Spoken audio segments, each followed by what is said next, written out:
Світ заходить у новий етап. Що насправді відбувається і чого чекати далі?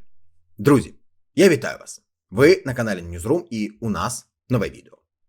Останні заяви, які пролунали протягом буквально, однієї доби, чітко показують. Світ входить у фазу, де більше не маскують наміри і не добирають слів. Президент України публічно озвучує сценарій продовження війни. У США жорсткі заяви щодо Венесуели, Куби, Гренландії. У Києві термінові кадрові рішення, а Росія знову намагається заховатися за чужими спинами. Сьогодні ми спокійно по пунктах розберемо, що насправді відбувається, чому події прискорилися і хто зараз грає на випередження. І одразу таке маленьке, коротке проханнячко. Якщо ви цінуєте такий формат аналізу, підписуйтесь на канал Newsroom, ставте вподобайку і обов'язково, друзі, обов'язково додивіться відео до кінця. Це реально допомагає каналу триматися без зовнішнього впливу. Отже, два сценарії війни від Зеленського. Будемо читати між рядків. Президент Зеленський фактично визнав те, що і так було зрозуміло багатьом. Україна готується до двох варіантів розвитку подій. Перший, якщо Росію змусять до справжньої, а не фіктивної мирної угоди. І другий, якщо цього не станеться. І ключове тут не самі слова, а тон. Президент прямо говорить: жодних поступок територіями, жодних тимчасових компромісів, жодних ілюзій. Це означає одне. Вертикаль влади посилюється не випадково. Рішення ухвалюються на випередження. Система готується працювати довго. Тепер про кадрові рухи. Чому саме зараз? Призначене засідання Кабінету міністрів, яке стосується кадрових рішень, і це не рутинна історія. В уряді є вакантні посади, обговорюються перестановки в силовому блоці, ходять чутки про можливі відставки і нові призначення. Формально це оновлення, по суті, перезбірка системи. Президент діє дуже обережно. Нікого не викидає різко, але й нікого не залишає без контролю. Це класична тактика. Перетасувати фігури, виграти час, знизити напругу всередині свого блоку. Особливо після гучних скандалів кінця року, коли Банкова виглядала дуже вразливою. І ще один важливий момент. Коли суспільство завалюють новими призначеннями, кадровими рішеннями, гучними заявами, стара тема відходить на другий план. Плівки, скандали, мільярди, які надійшли до укриттів і енергозахисту. Усе це поступово зникає з фокусу. І це не випадково. Інформаційний шум – це теж інструмент. Тепер переносимось за океан. Те, що говорить Дональд Трамп останніми днями, вже не схоже на передвиборчу риторику. Це пряма демонстрація сили. Венесуела, Куба, Гренландія. Заяви звучать жорстко і без звичних дипломатичних реверансів. Логіка проста.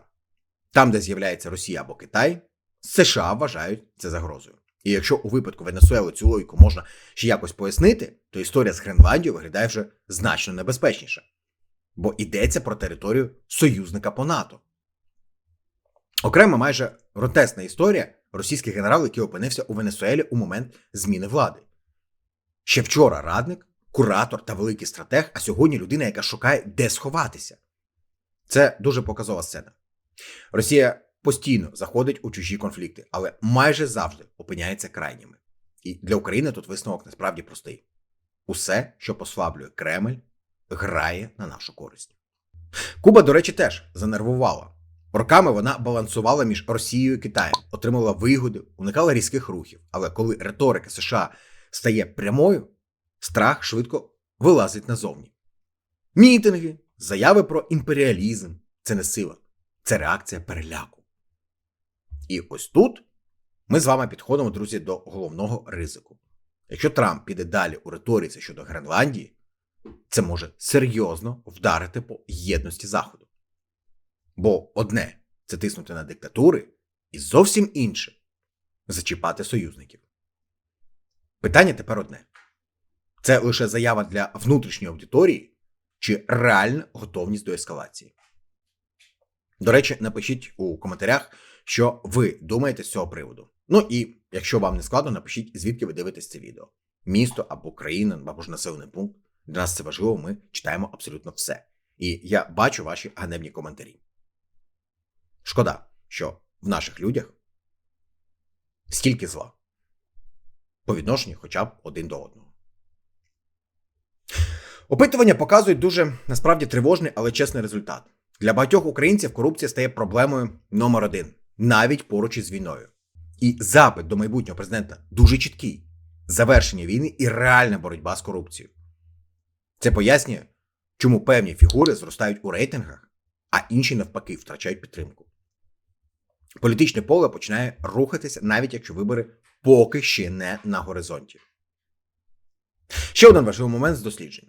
Телеграм став головним джерелом новин для українців. І це насправді, знаєте, це проблема. Бо там немає фільтрів, немає відповідальності, і російська пропаганда почувається себе максимально комфортно. Ютуб же ж, там де ви дивитесь зараз це відео, попри всі мінуси, краще блокує агентів і фейки. Саме тому я знову прошу, підписуйтесь на Newsroom. Це реальний внесок в нашу з вами, друзі, інформаційну безпеку. Тепер, що це все означає для України? Світ стає жорсткішим, рішення прямішими, ілюзій менше. Україна мусить тримати стрій, не розпорошуватись, не лізти в чужі геополітичні ігри. Наше завдання – вижити, вистояти і знищити окупанта. Попереду складний період. І ззовні, і всередині країни.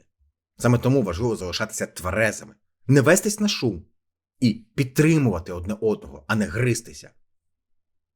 Якщо можете, підтримайте канал Newsroom фінансово. Навіть символічно. Поділіться цим відео, поставте вподобайку і напишіть коментар. Ну а ми працюємо далі для вас. Ну а завершую відео вже за традицією, легендарною фразою. От така фігня, малятка, любі хлопчики і дівчатка. До речі, напишіть в коментарях, чи пам'ятаєте ви, кому належить цей вислів.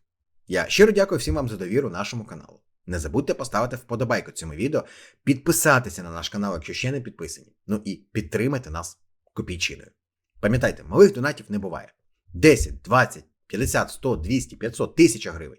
Повірте, кожна гривня має сенс. Всі реквізити є в описі до кожного нашого відео.